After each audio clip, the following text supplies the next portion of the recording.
महिना महिना साबुदाणा खाऊन आथुरणाव पडणारी नसावी.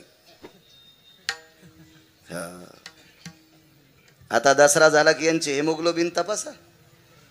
7 वर 8 वर 6 वर सगळ्या बायकांची भरती हॉस्पिटलमध्ये. मालकाने सप्ताहामध्ये 5-10 माणसं घरी जर चहा दूध घ्यायला आणले, दारात मालकाचा बूट वाजल्याबरोबर लागलीच बाईनं अंतरून सावरायचं, या या या चहा करू का दूध करू. नवऱ्याने 10-5 माणसं घरी नेल्या, हे कुठेच इकडे झोपलेली हे गळून गेली. मग ती म्हणती चहा पाहुण्याला करा, मला जरा सध्या उठता येईन, पाजा तुम्हीच.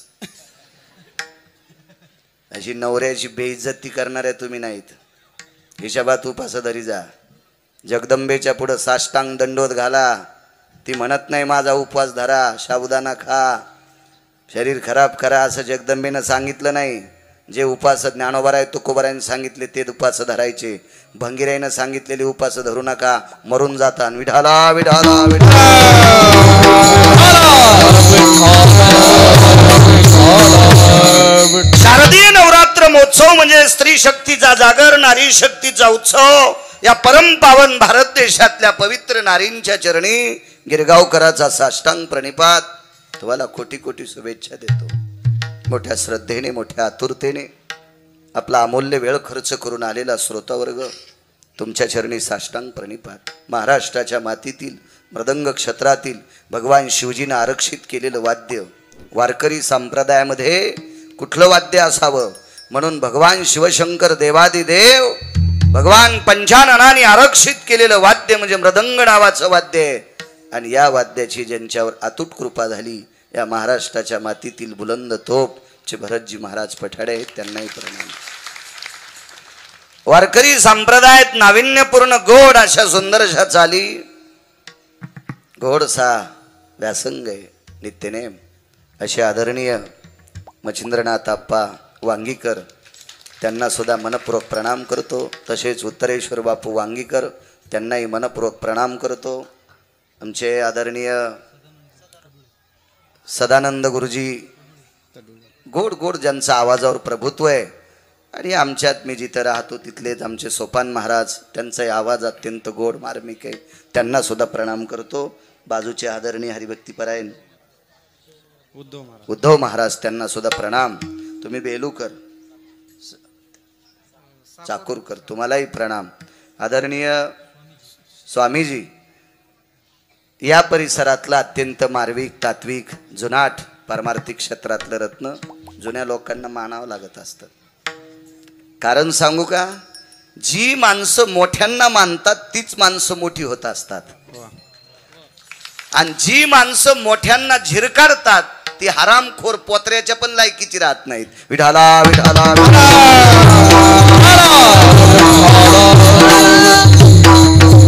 कारण जुन्या लोकांनी परमार्थ इथपर्यंत आणला म्हणून गिरगावच्या बाळूला कीर्तनकार होता आलं. मागच्या लोकांची कृपा आहे, मागच्या लोकांची कृपा. स्वामी तुम्हाला सुद्धा धन्यवाद प्रणाम. पाठीमागे उभे असलेली माझ्या ज्ञानोबाराय तुकोबारायच्या नामाचा जयघोष करणारी ही सर्व वारकरी मंडळी, विनेकरी, मस्तक माझा पायावरी या वारकरी संतांच्या या परिसरात जास्त येण्याचा योग आदरणीय वारकरी संप्रदायावर अतूट प्रेम करणारे बऱ्यापैकी महाराजांचं त्यांच्याकडे येऊ जाऊ असतं असे शिवाजी काका जगताप, त्यांच्यामुळेच जास्त येण्याचा योग या भागात येतो. काका सोबत आलेत, काकांना सुद्धा प्रणाम. सानप काका तुम्हाला सुद्धा प्रणाम. हरिभक्तीपरायण आमचे चैतन्य महाराज नागरे, त्यांना सुद्धा मनपूर्वक प्रणाम. उपस्थित बऱ्यापैकी श्रोतावर्ग आहे, तुम्हाला सर्वांना प्रणाम करतो. साऊंड सिस्टीमवाल्यांना धन्यवाद देतो. मी माझ्या अभंगावर येतो. विठाला विठाला.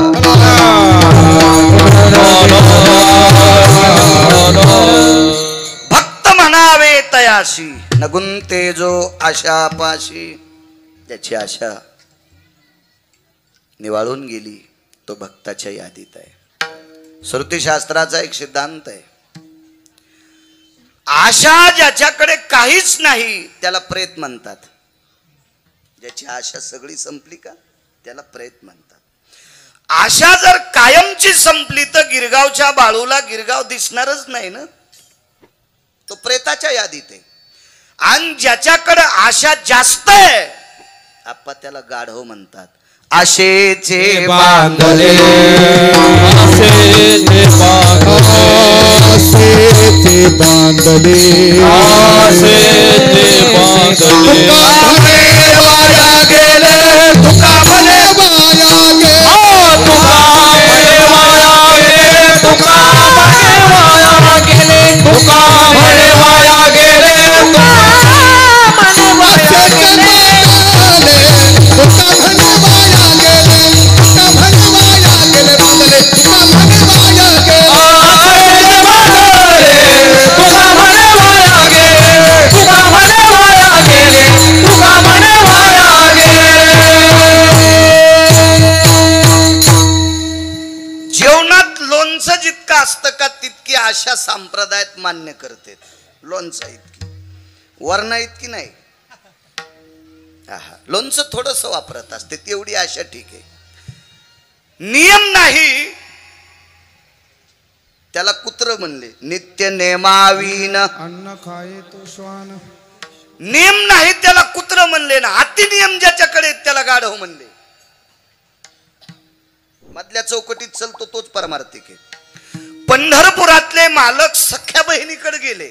असावी आशा असावी असावी. ज्याला आशा नाही त्याला प्रेत म्हणतात. प्रेतास्तितम यम यत सर्वान कर्मानाम विशुद्धो भय व्याप्तियाम नैराश्यस्तते वच.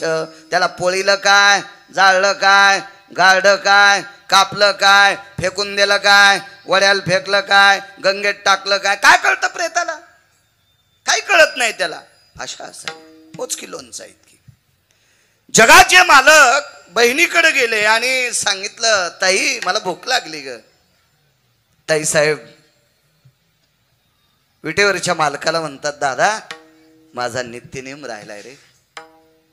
माझं स्नान होईल, माझा पूजापाठ होईल, माझ्या शरीराची चर्या होईल आणि मग मी कुकर लावीन. तेव्हा कुकर नव्हतं म्हणा. आणि मग तुला जीव घालीन. मला सांगा प्रत्यक्ष जगाचा बाप घरी आल्यावर पुन्हा कोणाची पूजा करते? बोट कापल्याचं निमित्त प्रसंग पहा भागवतातला लक्षात येईल तुमच्या. अतिनियम नाही. अतिनियम ज्याच्याकडे तो गाढव आहे. आणि नियमच नाहीत त्याला कुत्र म्हणते. मधल्या मार्गात चालायचं प्रापंचिक लोकांनी. तुम्ही आम्ही सांसारिक माणसं आहोत, आपण मधल्या टप्प्यात चालायचं. आशा नाही असं म्हणायचं नाही. असावी असावी. आशाच जर नसेल तर उद्या रजिस्टर कोणाच्या नावाच्या करून देतात? तुम्ही कोणाच्या घरी म्हणून जाता? मधल्या चौकटीत. मालकांना असं सांगितलं नाही की सगळीच आशा फेकून द्या, पण इतकी आशा नसावी. आपलं रान मोठं करायचं आणि बाजूच्याचं बारीक करायचं. इतकं रान रुंदिलं, इतकं रान रुंदिलं, डांबरावर ऊस लावला. हो डांबरावर ऊस लावला, डांबरावर ऊस लावताना बरं झालं, पण मथार मेल्यावर मडच बाहेर काढता येईना. तिरडी काढायलाच रस्ता ठेवला नाही. बाप मेल्याच्या नंतर तिरडी काढायला रस्ता ठेवत नाही. इतकी जागा कोरी तू. याला कुठं आशा म्हणत असते का? हे गाढवाच्या पलीकडची व्याधी. विठाला विठाला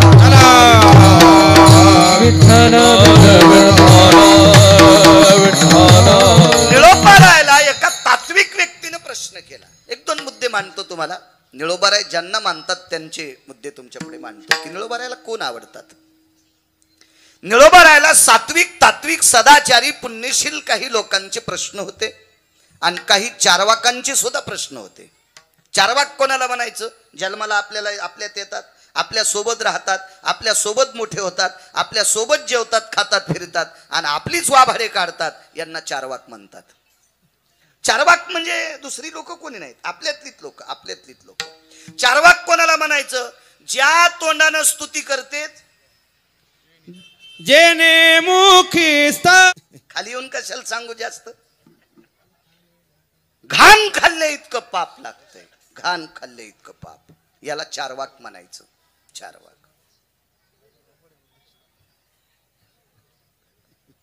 ममत्वान महत्वेशिम श्रेष्ठत्वा जायते आपाम कनिष्ठ भवेशो रांढेषु तेषु पापः. हे सगळे पुरावे कशातले सांगायला गुत घेतलं का मी? एक भडवा मला भेटलाय कशातले लिहिले. म्हणलं सोमळ्या तो थोत्तर पुरत नाही ना. तू खालचं खात जाय. शेपुडीनं खालचं खावा, उठाने वरचं खावा, तू कशाला उठाच्या नादी लागतो? विठाला विठाला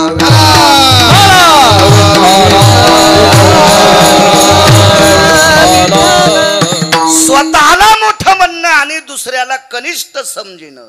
व्याभिचार कृतो पापम पिता सैवश्व जायते रतेषु वाचल्य भयो परासंगेषु यत पापायाम.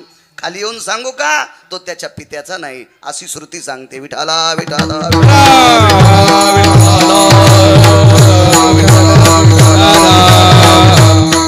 अशा चार्वाकांनी सुद्धा प्रश्न केला की अशा संपलेली तुम्हाला आवडतात असे तुम्हाला पाहायला भेटले का? आणि सात्विकांचा सुद्धा प्रश्न. ते निळोबराय होते. ते काय गिरगावचा बाळू नव्हता बुटकभर पाणी घेऊन दुसऱ्याला आंघोळ घालणारा. ते निळोबराय.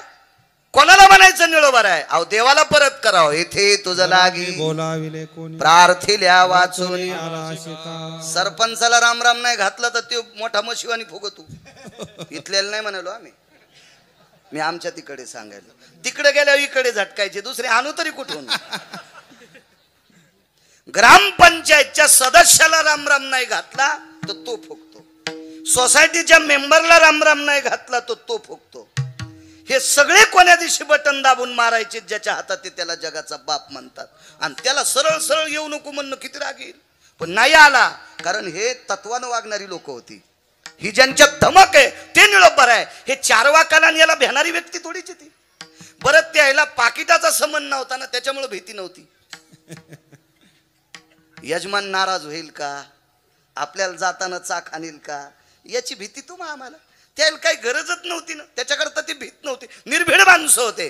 चारवाकालाही समाधान होईल आणि सात्विकाचं समाधान होईल असं उत्तर दिलं की मला ज्याची आशा संपली ती माणसं आवडतात. त्रेतायुगात पंढरपुरातल्या मालकाने एका मुलाचा बाप मारला. क्रता त्रेतायुगामध्ये पंढरपुरातल्या मालकाने एका सात्विक सदाचारी पुण्यशील मुलाचे वडील मारले. बाप वडील एकच ना. बोलण्याची भाषा वेगळी. वडील मारले. आई हुशार होती. आईनं सांगितलं बाळा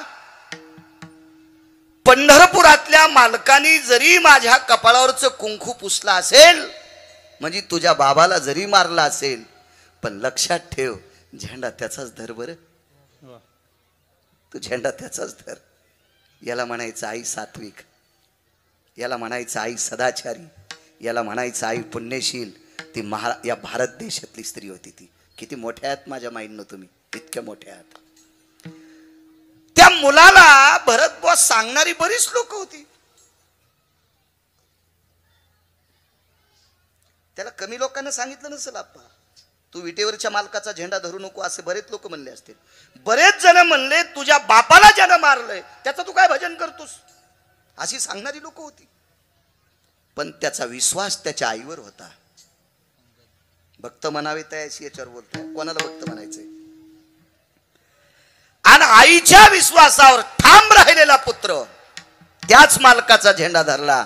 कालांतराने पंढरपुरातल्या मालकाने त्याच्या युद्धातला सेनापती केलं. त्याला त्याचं नाव आहे नामनिष्ठ अंगद.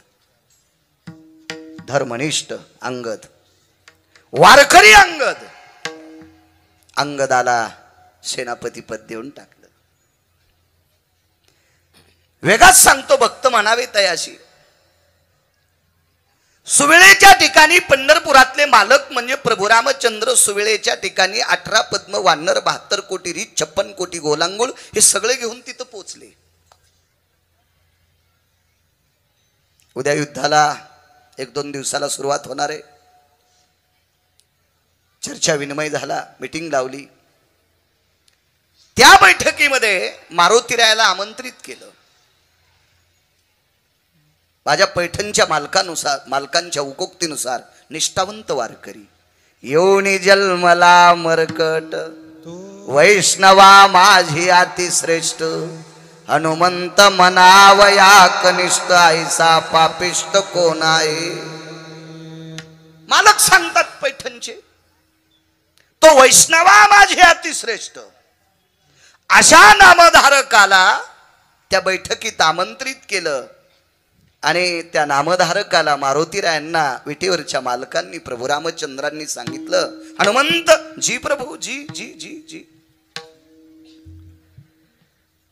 अरे निकषांती असं तय झालंय की रावण काही सीतेला देत नाही. रगिले रावण, रगिले रगिले. रावणाच्या 14 गोष्टी तपासा, त्याच्यातली एक गोष्ट तपासा. रावणासारखा बुद्धिवादी व्यक्तीच नव्हता कोणी. मी नाही सांगत, एकीकडे रावणाची निंदा करणारा मीच आहे बरं, पण सांगतो ना यादी, तुम्हाला सांगतो यादी. इतका बुद्धिवादी रावण, इतका बुद्धिवादी रावण की रावण इतका चतुर होता, त्यानं 127 विद्वान जवळ ठुलते. 127 विद्वान. त्याच्यापैकी 1 नंबरचा विद्वान होता, त्याचं नाव होतं तत्वकुंभ. या तत्वकुंभाने 14 विमान तयार केलते. विद्वान किती असेल लक्षात घ्या. आईसाहेब बसल्या त्यावेळेला बिभीषणाची मुलगी टाळ्या वाजून नाचत होती, टाळ्या वाजून, म्हणजे तिचं अंतःकरण आनंदानं तल्लीन झालं. तर सीतेने विचारलं, हे काकाशी मिली बघत आहेस तू? चुलत्याशी मिळालेली आहेस.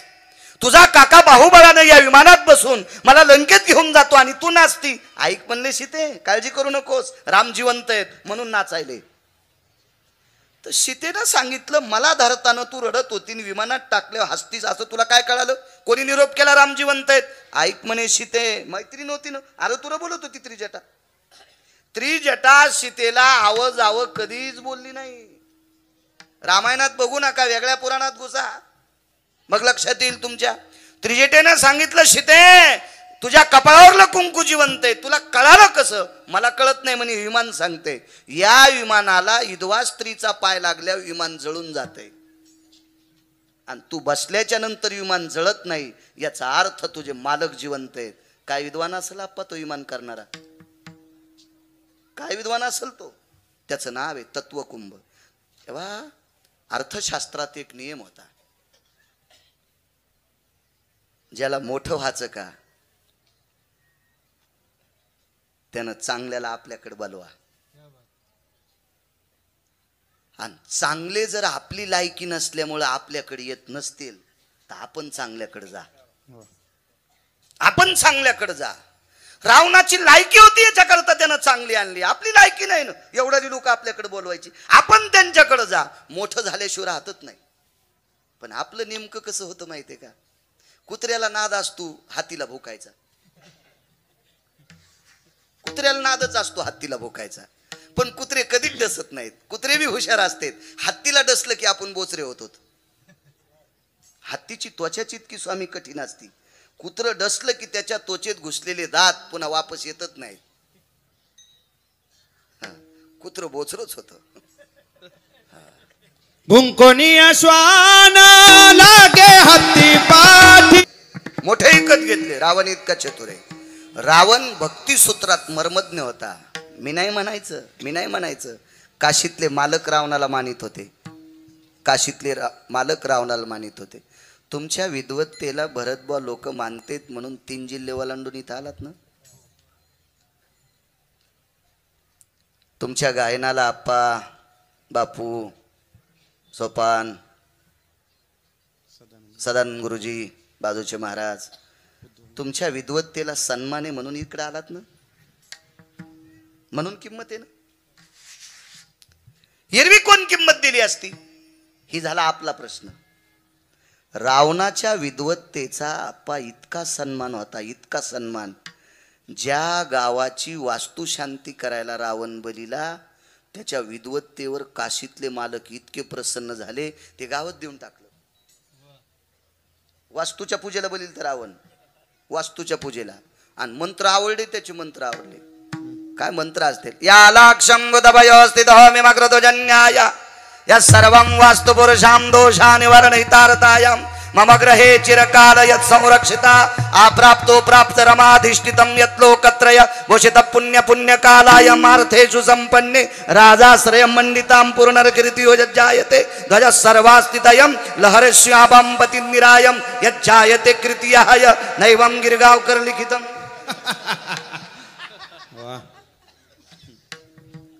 या सगळ्या गोष्टी या लंकेत पदार्पित व्हावा. आणि आईसाहेब म्हणल्या इतका चांगला ब्राह्मण भेटलाय देऊन टाका त्याला. बुद्धिवान कमी असेल रावण? एवढी बुद्धी रावणाची तल्लक. बऱ्यापैकी गोष्टी आहेत रावणाच्या, पण वारकरी संप्रदायानं रावण बेदखल केला फक्त एकाच गोष्टीमुळं. या पवित्र देशातल्या श्रीमंतीकडे त्यानं वक्र दृष्टीनं पाहिलं. ती या देशातली स्त्री आहे.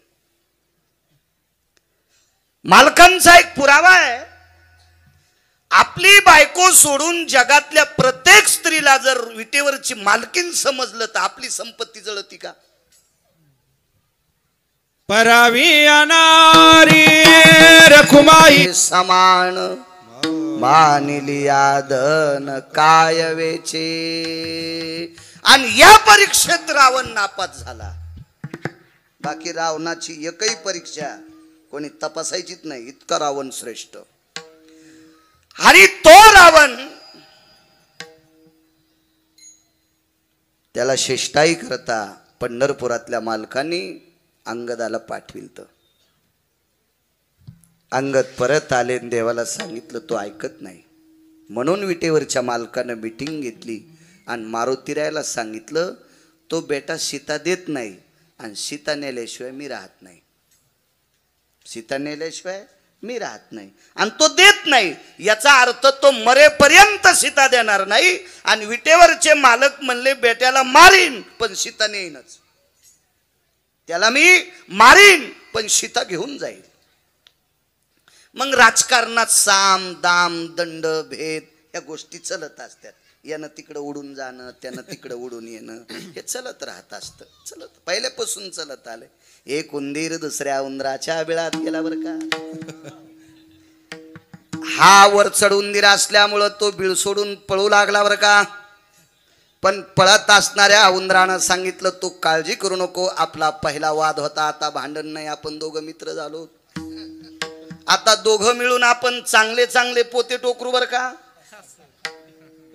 चांगल्या चांगल्या गहू ज्वारीतले पोते फोडून आपण गहू ज्वारी खाऊ बर का. काळजी करू नकोस, तू काय ताण घेऊ नको. असे इकडची तिकडे उंदर पळत असतात. पूर्वीपासून परंपरा आहे. विटेवरच्या मालकानं विचार केला, आपल्याला रावण असा मरत नाही म्हणून त्याचा भाऊ फोडा. तो खोडचीचा लालची होता. तो खोडचीचा लालची. रावणाच्या भावाला गिरगावकरानं वाईट म्हणावा, मीच नाही, महाराष्ट्रातल्या एकाही कीर्तनकारानं बिभीषणाला वाईट म्हणण्याची पात्रता नाही. का? कारण तो आमच्यापेक्षा कोटीपटीनं श्रेष्ठ आहे. पण अष्टादश संतांपैकी एका मालकानं त्याला मूर्ख पदवी दिली. मनसी बिभीषण अरे तो महामूर्ख जाना. पण आपण नाही म्हणायचं. का म्हणायचं नाही? महाराष्ट्रातल्या कोण्या महाराजाचं घर पेटिल्यावर त्यानं भजन केल्यावर इजन गाथा उलटा पाठ करू द्या, ज्ञानेश्वरी उलटी पाठ करू द्या. उलटी नसते पाठ करीत, पण करू द्या. कशी बी थांबू शकतं का आप्पा? आता मी भजन करतो, माझं घर जळताना थांबेल, त्याचं थांबलं. तुका म्हणे आग्नी झाला से शीतळ, प्रतापे सबळ नामाची. बेहुतले मालक म्हणतात, अख्खी लंका जळाली पण बिभीषणानं घर जळू दिलं नाही. प्रतापे सबळ नामाची. हा झाला मालकांचा पुरावा. शपक पण पुरावा आहे. काही शपक पुरावे पण चांगले, गाण्यापेक्षा बरे आहेत ना. परवाला उत्तरेश्वर बापून वैकुंठवासी नामनिष्ठ धर्मभास्कर वक्ते बाबा पितृपंधरवाड्यात अभंग घ्यायची. आणि तू प्रमाण म्हणलं, तू का म्हणे पितृ आशीर्वाद. तो एक जण म्हणला हे शपक आहे. अरे तू मलंग भाईवानी कपडे घालीतून तू काय लायकी आहे शपक म्हणायची? मलंग भाई आमची इथं तेल इकायला येत होतं. मुसलमान होतं मलंग भाई. तेल इकायला म्हणल्यावर कपडे कसे असतील? आणि अशा मलंग भाईवानी कपडे घालीतून ते यायचं इचकू लागला. मी म्हणलं मुकाट्या बस. दुसऱ्याचं जास्त इचकिणाऱ्याला बायकोच्या साड्या धुवाची येळ येत असती. विठाला विठाला.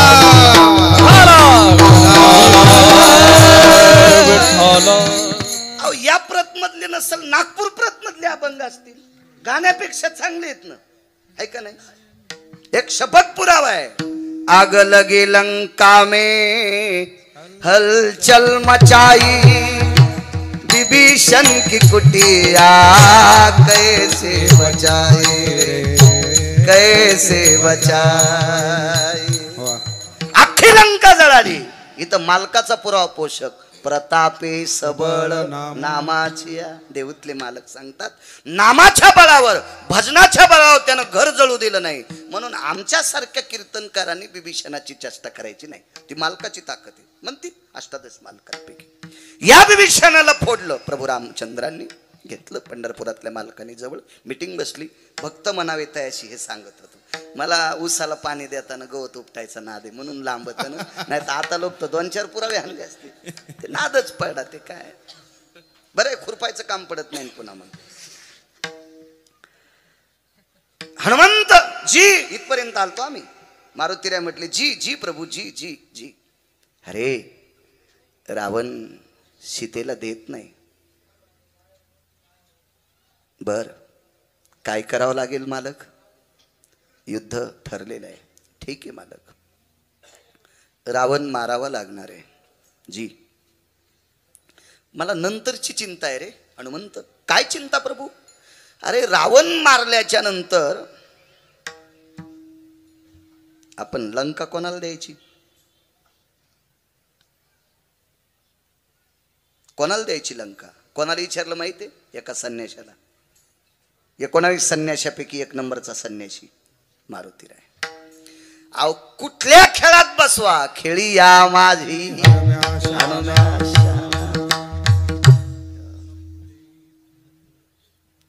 अहो एका बाईनं अमृताचा साठा केलता, तिने सूर्याकडे अशी बोट वाजून चुटकी वाजली, हे तेजो कांती भास्करा ललाटम प्रपटले भय सौभाग्य प्रदायिनी अर्जितम कुमकुमम ललाटस्तते वचम यत्तेजो भय कांती सौभाग्य प्रदायिनी। जोपर्यंत तुझा प्रकाश आहे तोपर्यंत हिच्या कपाळावरचं कुंकू कोणी पुसणार नाही। अमृत होतं तिच्याजवळ, ती चंद्रसेना नाव आहे, तिचं नाव चंद्रसेना। कोणाला म्हणायचं संन्याशी? मालकावर अतूट प्रेम करणाऱ्या बाईच्या दारात मारुतीराय लोळत होते। जिने तेज कांती प्रसन्न केला, त्या चरणावरे लोळला, ते पिऊस संचय ठेला चंद्रसेना मन तिथियेला। पियुष म्हणजे अमृत। नवऱ्याची सेवा करणाऱ्या बाईच्या पायाखालची माती आपल्या अंगाला लागावा इतकी पतिव्रता स्त्री श्रेष्ठ असते। महाराजाला काजू टाकून दूध देती आणि नवऱ्याला टायमाला भाकरी देत नाही, अशी बाई ज्या भागात आहे त्या भागात पाऊस कमी पडतो। आणि वालीचा पुत्र माझा झेंडा धरतोय, माझ्या पक्षाचा सेनापती आहे, वालीला बोलवता का? म्हणले बोलून आणतो मी, पण कशा करता? काही नाही म्हणले, रावण मारल्याच्या नंतर लंका आपण वालीला देऊ, विभीषण नंतरचं पाने, नंतरचं पाने, नंतरचं आपण अंगदाला देऊन टाकू। तर मारुतीरायानं सांगितलं प्रभू सेवके करावे सांगितले काम, या न्यायानं मी भक्त म्हणावे तयाच्या, मी जातो अंगदाला बोलायला, पण अंगद लंका स्वीकारणार नाही। अगोदर लक्ष्मणजी थोडेसे तापले, लक्ष्मण तापणं स्वाभाविक आहे ना, कारण तो अवतारच त्यांचा होता ना, स्वभाव असतो, तो स्वभाव असतो। लक्ष्मण अवतार शेषाचा होता। तुम्ही दाबण्यासारखा सर्प असला त्याला असं काळी न करा, झोंबे खवळीला तात्काळ तो। मारुतराव महाराज यांच्या नंतर वैकुंठवासी नथुराम बाबा केळकर झाले आपल्याकडे, आणि नथुराम बाबा केळकर म्हणायचे असं प्रमाण दिलं की कोटीची नोट। दाबण्यासारखा सर्प जरी असला तरी थुत्तरवरी करीतो, म्हणून शेप टिकून मारित नाही, कोणी कोण हाणते मराठवाड्यातली भाषा आहे ती। सापाला थुतराकून हाणतेत, इंचाला शेपटीकून हाणतेत, आणि आप्पा बचर बचर करणाऱ्याचे दात पाडतात। माणसं हुशार आहेत, कोणाला कुठं मारावा लक्षात येते। शेषाचा अवतार लखनलालजी थोडासा अंश येईल ना, रागावले, पण कोणावर रागावले माहितीये का? ज्याच्यामुळे यांची भावजई भेटायली त्याच्यावर रागावली। प्रभू रामचंद्राने स्थाप स्थाप स्थितेषु यत् प्रसन्नो वदनं भया रसना प्रिया सगर्भेषु यत्तापस्वीयति जायते. लखन आपलं जर काम साधवायचं असेल तर ह्या संन्याशावर तापू नको बरं का. हे कामाचं आहे, नामधारक संन्यासी आहे. मारुती प्रभू रामचंद्रानं लक्ष्मणजीला सांगितलं स्वभाव गरम. काय म्हणे हनुमंता, कस काय घेणार नाही ते, तू म्हण त्याला घे म्हणून लंका. मारुतीराय म्हणले लहाने मालक म्हणजे लक्ष्मणजी, तुमच्या आग्रह असतो मी म्हणण्याचा प्रयत्न करतो, पण माझे सुद्धा शब्द मातीत जातील याच्याकरता अपमान करून घेणं नको. मी काय अंगदाल म्हणत नाही. बोलाव इकडं. बोलून आणतो म्हणले. अंगदाल सांगितलं अंगदा, मालकांनी, लहान्या मालकांनी, मोठ्या मालकांनी तुला बोलवलंय, तुम्ही चला ना. नाही म्हणे तूच जाय बाबा, मला कशाला, मी संन्याशी माणूस, मागणं पुढं फुफुटा उड, तू संसारिक जाय बापू, तुला बोलवलंय जाय तू मध्ये. आणि मग अंगद आतमध्ये गेल्याबरोबर दोन्ही मालकांना प्रणाम केला. भक्त म्हणावे तयाशी. प्रभू रामचंद्राने जवळ घेतला, अंगदाच्या पाठीवर थाप टाकली. काय नशिबवान लोक असतील, देव त्यांच्या पाठीवर थाप टाकीत होता. आणि असायला पशु होते, वानर होते, पाला खाणारे होते, पण विटेवरचा मालक थाप टाकली पाठीवर थाप. अंगदा जी जी.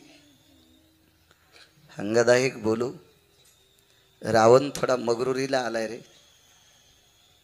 तुझ्यासारख्या सात्विक माणसानं समजून सांगूनही तो काही ऐकत नाही. त्याला फार बोललो फार बोललो. तुम्हाला एक माहिती आहे का, कुत्र्याला किती चोंबाळा, एका माणसानं कुत्र्याचा गुण बदलण्यासाठी सोन्याची पालखी तयार केली. स्वानसिबी के सोन्याच्या पालखीत कुत्र बसिलं, त्याचे दुर्गुण जावा. स्वान शिबिके त्याचे भुंकणे राहे उगले. पण ते भुकतच ना दुसऱ्याला पाहिल्या, भुकतच. रावणाला 4 शिव्या दिल्या पुराणानं. सुनिश्चयवस्ते यत्लंकेशायाम एकम आनदम सुनियायाम दशेश्वाननायाम स्वानस्तते यक्रियो. जाबालीचा पुरावा आहे रामायणात ना काहीच. खूप रामायण पाहिलं पुन्हा म्हणतात गिरगावकरांनी कशातलं सांगितलं, उसातलं. दुसरं पुराण बघा जा, खूप पुराण आहेत, खूप खूप पुराण आहेत. हे 10 तोंडाचं श्वान आहे, ते चबर चबर बोलते, ऐकत नाही, ते ऐकत नाही. मग त्याला मारावं लागेल. मी तर त्या दिवशीच मारित होतो प्रभू, पण मला तुमचा आदेश नसल्यामुळं मी इतक्या रागात आलो की त्याचा मंडप 80,000 खांबाचा खांद्याला चिटकून आलता. अंगदाच्या 80,000 खांबाचा मंडप हानोटी खांद्याला चिटकून आला. पुन्हा जागच्या जागेवर ठेवून द्या, कारण मालक म्हणले आपण चांगल्या माणसाला देणार आहे, त्याला राज्याला मंडप असावं का नाही, उघडं कसं द्यायचंय. काय चाणक्य असेल तो अंगद. आणि अंगदा तो रावण मारल्याच्या नंतर लंका तुला द्यायची. हा शब्द प्रभू रामचंद्राच्या तोंडातून ऐकल्याबरोबर अंगदाचे डोळे रडत नव्हते, अंगदाचं अंतःकरण रडत होतं. लक्ष्मणजी जवळ न येता लांबून शब्द फेक केला. हे अंगदा, 7 कोटी घर सोन्याचे आहेत, त्या ठिकाणचे दगड सुद्धा परीस आहेत, पाषाण परीस. अख्खी जमीन सोन्याची आहे, जाबुनंद नावाच्या सोन्याची आहे. तुझे अश्रू आनंदाचे का दुःखाचे? शेषाने प्रश्न केला. स्वामी भक्त म्हणावे तयाशी सांगतोय. अंगदा, एवढी मोठी सोन्याची लंका मालक तुला देऊ करतात आणि तू रडतोस, तुझं अंतःकरण रडतंय. अश्रू आनंदाचे का दुःखाचे? त्यानं सांगितलं दुःखाचे अश्रू आहेत. आनंद अश्रू 2 असतात, आनंद अश्रू आणि दुःख अश्रू 2 अश्रू असतात. लोकाच्या शेतात काम करणाऱ्याचं पोरग जिल्ह्यात पहिलं आलं आणि माईच्या कानावर वार्ता गेली, रडू लागली, रडू लागली. शेजारणीने विचारलं, माय रडती का?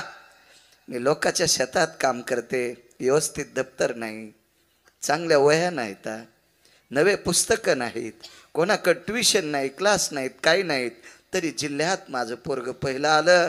काय त्यानं माझी मान उंच केली, माय रडते. याला आनंद अश्रू म्हणतात. आनंद असू. तर लक्ष्मणजीने विचारलं, एवढी लंका तुला प्रदान केल्याच्या नंतर तू रडतोस या आरती आनंदाचे अश्रू आहेत का दुःखाचे अश्रू? दुःखाचे आहेत. कशा करता दुःख झालं तुला? लहाने मालक, सोन्याची लंका घेण्यासाठी मी मालकाचं भजन करत नाही. सोन्याची लंका घेण्यासाठी मी मालकाचं भजन करत नाही. मी स्वार्थी नाही. माझी आशा संपलेली आहे लहाने मालक. तरी पण लक्ष्मणजीला थोडासा ताव आला. तापले लक्ष्मणजी. येतो एखाद्या वेळेस राग माणसाला. मोठ्या मालकाने लक्ष्मणाची मांडी दाबली. लखन, अरे शांत. कसा शांत बसू दादा? एवढी मोठी सोन्याची लंका आपण त्याला देऊ इच्छितो. रावण मेल्याशिवाय लंका घेता येते का? रावण मारणं इतकं सोपं आहे का? आणि त्याला मारून आपण सोन्याची लंका देतो आणि तरी म्हणतोय हा रडतोय, मला दुःख वाटतंय, मला आवडत नाही. नेमकं काय? शेवटी अंगद अंगद होता. खरं काम करणारी माणसं कोणाचं ऐकून घेत नाही. भय काय त्याच्या ज्याची खरी सेवा. त्याला काय भीती वाटते? काय भीती नाही. अंगदानं सांगितलं, मालक एक लक्षात घ्या, रावणाला मारल्याच्या नंतर मला लंका देताल. उद्याला मारुतीरायाच्या कृपेने बिभीषण बी तुमच्यात पक्षात येणार आहे. वार्ता कळाली ना? बिभीषण मारुतीरायाला भेटला होता आणि बिभीषणानं सांगितलं, मला दर्शन घेताना माझ्या दादानं लात मारली, माझा मुकुट कोलमडून खाली पडलाय, मला त्या भावाकडे थांबायचं नाही, मला प्रभू रामचंद्राकडे यायचं. काय करावं लागेल? मारुतीरायानं सांगितलं, फक्त पाय धरायचे, काम सांगेल. तर अंगदानं सांगितलं, मालक उद्या रावणाचा भाऊ तुमच्या दर्शनाकरता पहाटे ब्राह्मी मुहूर्तावर येणार आहे. त्याला घेऊन येण्यासाठी मारुतीराय सोबत आहेत. आता लंका कोणाला द्यायची? नाही, लंका तुलाच देऊ ना. आणि बिभीषण पायाच पडत त्याला अयोध्या देऊ. बिभीषण जर पायाच पडला ना तर त्याला अयोध्या देऊन टाकू ना, पण लंका तुलाच देऊ. तरी अंगद म्हणले, लंका मी सुतळीचा तोडा सुद्धा घेणार नाही. आता लखनलाल तापले. भक्त म्हणावे तयाशी. आता लखनलालजी तापले. काय रे म्हणे अंगदा, वेडपट सारखं बोलतो, तुला काय चिल्लर वाटायलेत राम? रावण मारणं काय साधं? तुला एखादा दगड फेकून एखादा पक्षी मारल्यासारखं वाटतोय रावण? अरे कोण रावण आहे माहित आहे तुला?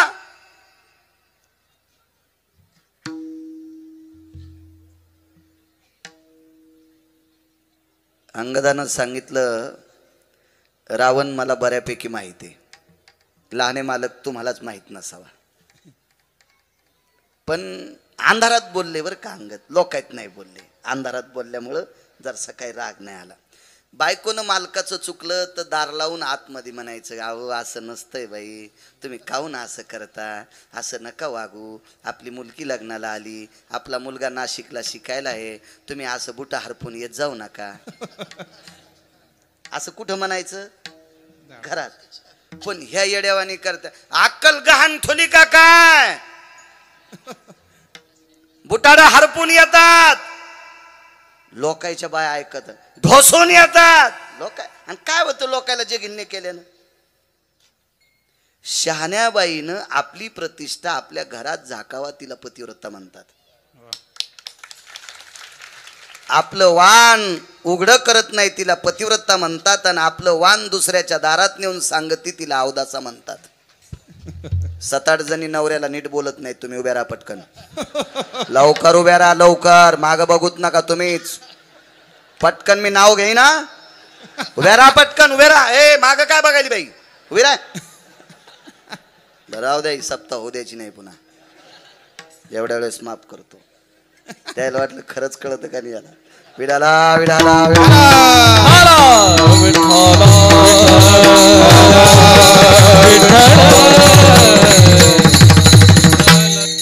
वा. अंगद म्हणले, प्रभू रावण किती माहित आहे हे मला चांगलं माहित आहे, एखाद्या वेळेस तुम्हालाच माहित नसेल. तर लखनलालजी म्हणले, मला म्हणतो का असं? पृथ्वी माझ्या डोक्यावर आहे. पृथ्वी कोणाच्या डोक्यावर होती? शेषाच्या. लक्ष्मण कोण होते? शेष होते. पृथ्वी माझ्या डोक्यावर आहे. इथं चिमटा घेतला बरं अंगदानं. मग पृथ्वी जर तुमच्या डोक्यावर आहे तर मग सीताई साहेब कुठे होत्या? लंका पृथ्वीच होती ना. मग पृथ्वी जर तुमच्या डोक्यावर आहे तर लंका अशोक वाटिका कुठे होती? पृथ्वीवर. मग पृथ्वी तुमच्या डोक्यावर असताना अशोक वाटिका पृथ्वीवर असून तुमची भाऊजाई कुठे आहे तुम्हाला पत्ता नव्हता आणि तरी तुम्ही आमच्या नाकात काड्या घालता. कोण म्हणाले? शेषाला वानर बोलायले, वानर वानर वानर बोलायले, वानर वानर. प्रभू रामचंद्रान मांडी दाबली, शांत बसणं. तुला किती वेळचं म्हणतो, काय शांत बसू म्हणे. जाऊ द्या बरं, सीताई साहेब कुठं होत्या नाही कळाल्या, पण लंका देणं इतकं सोपं आहे का? ऐकायला नाही मालक, ऐका ऐका. लंका तर घेतच नाही, पण तुम्ही लंका देणं चिल्लर गोष्ट आहे. चिल्लर. लंका घेणं माझ्यासाठी चिल्लर आहे, चिल्लर. आता लक्ष्मणजीला राग आला आणि म्हणले, कशी काय रे लंका चिल्लर? ऐका म्हणे, लंकेचा राजा रावण, या रावणानं एके दिवशी माझ्या बाबाला एक शब्द चुकीचा वापरला होता. तो मात्र रामायणात आहे, तो बघा ना घरी गेल्यावर. खापक्या मोबाईल तुम्हाला भेताडासारखे, मला तरी तसा नाही. इचकान ते जरसा मोबाईल, त्याच्यावर कळल रावण काय म्हणला होता अंगदाला, तर वालीला. एक शब्द चुकीचा वालीच्या अंतःकरण तुटेल असा रावणानं शब्द वापरला, म्हणून वालीला राग आला आणि रावणाची भुरकुटी धरली डाव्या हातानं, आणि डाव्या हातानं उजव्या हातात रावण बगलात दाबला. तर 4 समुद्राच्या आंघोळी होस तर रावण खाली पडलाच नाही. मोठ्या बैलाच्या काशीत एखादा गोचिडा असतो का, तसा गोचडासारखा रावण वालीला वाटत होता. मग रावणापेक्षा वाली श्रेष्ठ का वालीपेक्षा रावण श्रेष्ठ? रावणापेक्षा 28 पटीनं वालीची ताकद मोठी होती. मी सांगत नाही, वैकुंठवासी माधव महाराज मगर म्हणायचे 28 पटीनं ताकद वालीची मोठी. बगलात घेतलं. अंगद हा प्रभू रामचंद्राकडे बघत नाही भरत बुवा. अंगद पाहत होता स्वामी लखनलालजीकडे. लहाने मालक, लंकेचा राजा रावण जर माझ्या बाबाच्या बगलात होता आणि माझ्या बाबाचा जर लंकेवर डोळा असता, दुसऱ्याच्या धनावर डोळा असता, तर टमाट दाबल्यासारखा रावण बगलात चुरा केला असता. कोणी? वालीनं. मग लंका कोणाला भेटली असती? वालीला. माझे बाबा गेल्यावर कोणाला? लखनलालजी म्हणले तुला. मग ऐका, मी अशा बापाचा मुलगा आहे की जे दुसऱ्याच्या धनावर त्याचा डोळा नाही. मी अशा पित्याचा मुलगा आहे की ज्याचा दुसऱ्याच्या धनावर डोळा नाही. आणि भजन मालकाचं करावं आणि लंका स्वीकारावी. मी तो अंगद नाही, मी तो अंगद नाही. हा प्रसंग सांगत असताना निळोबरायचं अंतःकरण असं थरथर पुलकित होत होतं. आणि निळोबराय चारवाकाला आणि श्रुतीशास्त्राला सांगतात, या संप्रदायामध्ये विटेवरच्या मालकाचं भजन करणारे लंकेला लाथ आणणारी माणसं अंगद आहेत. मला ती भक्त आवडतात. अंगदानं लंका भक्त म्हणावे तयाशी.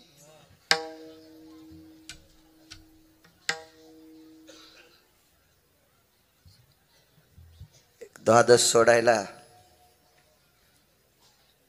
पंढरपुरातली मालकीन एका वारकऱ्याची तो होती.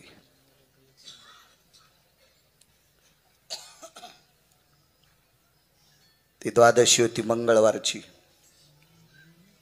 एकादशी सोमवारची आलती. त्या एकादशीला भजन त्या वारकऱ्याच्या इथं झालं. त्या भजनात पखवाज वाजवायला इंद्र होते. भजन म्हणण्यासाठी भगवान शिवशंकर होते, नारद होते, तुंबर होते, सांब म्हणजे शंकर होते. रात्रभर एकादशीचा जागर झाला. सकाळी द्वादशी सोडायची. काय स्वयंपाक करायचा? काशीतल्या मालकाचं, नारदाचं आणि तुंबराचं भजन ऐकत असताना, इंद्राचा पखवाद ऐकत असताना सगळे तल्लीन झाले. स्वयंपाकाचं कोणाला ध्यानच नाही. द्वादशीला काय करा अप्पा ध्यान नाही कोणाला. करायचं काय आता? कशी द्वादशी सोडायची? हाईन वेळेला दही मागून घेतलं आणि भात शिजिला आणि दही भातावर द्वादश सुटली. भगवान शिवशंकर जेवले, गिरिजा माता पार्वती आईसाहेब जेवल्या, ब्रह्मदेव जेवले, सावित्री आईसाहेब जेवल्या, इंद्र जेवले, शची जेवली, इंद्राची पत्नी शची, जयंत जेवले, जयंती जेवली, नारद जेवले. जेवले, तुंबर जेवले. हे जेवताना बघायला पैठणचे मालक होते. हे सगळे लोक जेवत असताना पाहायला कोण होतं माहितीये? पैठणचे मालक होते. सगळे जेवल्याच्या नंतर चोखोबाराय बोरीच्या झाडाला हात दिलं. भक्त म्हणावे तयाची. उदाहरण क्रमांक 2. दारात बोरीचं झाड होतं, त्या झाडाच्या बुंथ्याला हात दिला. धर्मपत्नी जवळ आल्या. नाव होतं सोयराबाई. धनी, काय वाणी असेल हो. धनी, धनी शब्द उच्चारला. धनी धनी. नवऱ्याला धनी म्हणणार बाई आहे का? तिने हातवरी करा, तिच्या चपलाची पूजा करतो मी. किती कीर्तनकार फोकल्यावर सुधरता तुम्ही. पहिली गोळी मला घाला. गुणाला किंमत आहे, देखाव्याला किंमत नाही. बाईनं मालकाला धनी हा शब्द म्हणत असताना जीभ वाकत नसल, तुमच्या जिभेला वेल्डिंग झाली नाही, वाकू द्या, पण मालक म्हणी जा ना. जी स्त्री आपल्या मालकाला आदराचा शब्द टाकती, त्या स्त्रीला पंढरपुरातला मालक हृदयात ठेवतोय.